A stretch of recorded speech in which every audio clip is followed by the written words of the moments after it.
What's your legacy? Hi, I'm Brian Pombo. Welcome back to Brian J. Pombo Live. This here's Mike Haggerty.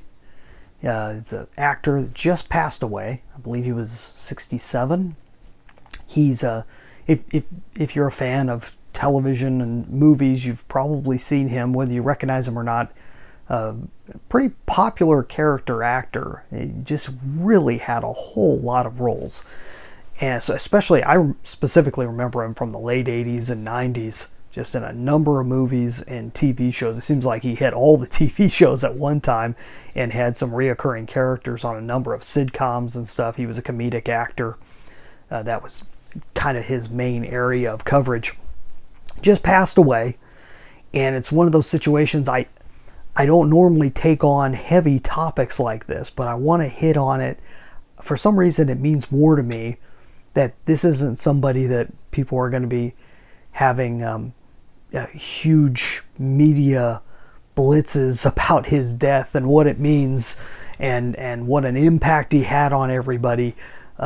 He was a guy that a lot of us knew to an extent just from him playing different characters on TV and in movies. No major difference other than that in most of our lives. And the people that know him, obviously they're going to have a different perspective. So it brought in my mind just seeing somebody like this that's famous but not uber famous. I wouldn't have been able to tell you his name, but I could tell his face and his voice. He was always one of those guys that I enjoyed seeing and things because he did a pretty good job. But what is your impact going to be? What legacy are you leaving behind, and why? And there's a topic that gets brought up a lot. A lot of people say, you know, what do you want your children and your grandchildren to say about you and all that? And I think that's important to an extent. I think it's more important what you leave with people, whether they recognize it came from you or not. It's what you pass on. Because at least in my case, I don't care if I'm remembered or not. That isn't as important to me as in, did I guess you could say, bring more beauty into the world rather than more of the opposite, more darkness, I guess you could say.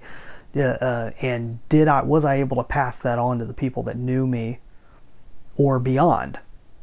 And was I able to make an impact in the way that I know is possible, that I've seen other people make impacts in? Not that that's my life goal, but in terms of legacy, that's how I consider it. Is what got passed on, not what gets remembered about how I looked or how I talked or that I was some special person. I think that's all the type of things that we get involved in while we're here, and we get, you know, the ego gratification that comes from that. But in reality, I think that what really matters is what you're able to pass along and what you're able to wake people up to.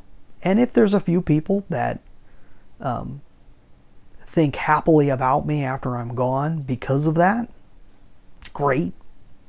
But it's not, for me, it's not the goal. But it's one of those, it's a heavy topic that most of us don't talk about very often. Once in a while it gets brought up when a famous person passes, when a really famous, where people are really caught up with that personality. I think we've even discussed it here before, when really famous people pass on. Yeah, we talked about Betty White and people like that, where people really have this emotional impact. And I thought it was more important to pay attention to somebody that didn't necessarily create that emotional impact. And I'm not saying whether he was a good person or a bad person. I didn't know the guy. And his popular impact is not going to be overwhelming, that we can't see past the fact that this is a person that was alive and now he's gone. So what's left? And what's going to be left from you? And does it matter whether you get any credit or not? Does it matter, you know, that people visit your tombstone after you're gone? I don't know. For me, it doesn't matter that much at this point in my life. maybe that'll change. But I'd love to hear your perspective. So leave a comment wherever you're watching or listening to this. How does this tie into business? Because this is kind of a business topics that we cover here. I'm a business investor, so that's kind of what we go over here.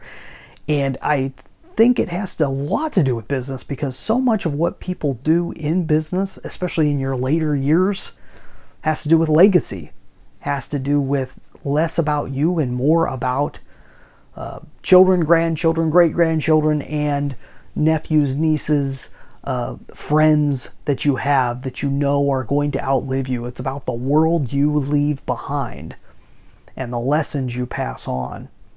And that's what means most to me when it comes to legacy. But how about you? I'd love to hear what you think about this stuff. I think it's a good thing to talk about once in a while, because it's all in the back of our minds and we don't verbalize it as often as we should, I think. Besides that heavy topic, I have a book that's much lighter in terms of concepts. These are strategies that anybody can use in their business or to be able to push any type of idea out there into the world. And what is getting in the way between you and the people you're looking to reach? It's all in here. 9 ways to Amazon proof your business. It's how to be competition proof. And that includes competition of, well, attention. Because all of us need a certain amount of attention to be able to get our ideas out there, or someone else's ideas that we're promoting, or what have you. So go check out this book. You can go pick up a copy. It's relatively inexpensive over on Amazon.com or BarnesandNoble.com, or any place that you buy books. Don't want to exclude anybody, and my book's found in most of those places, especially online stores. Or you can get a free copy at AmazonProofBook.com. That'll be a digital copy, but you can at least download it and read it wherever you are able to read digital books. That's all I got for tonight. We'll be back tomorrow. In the meantime, get out there and let the magic happen.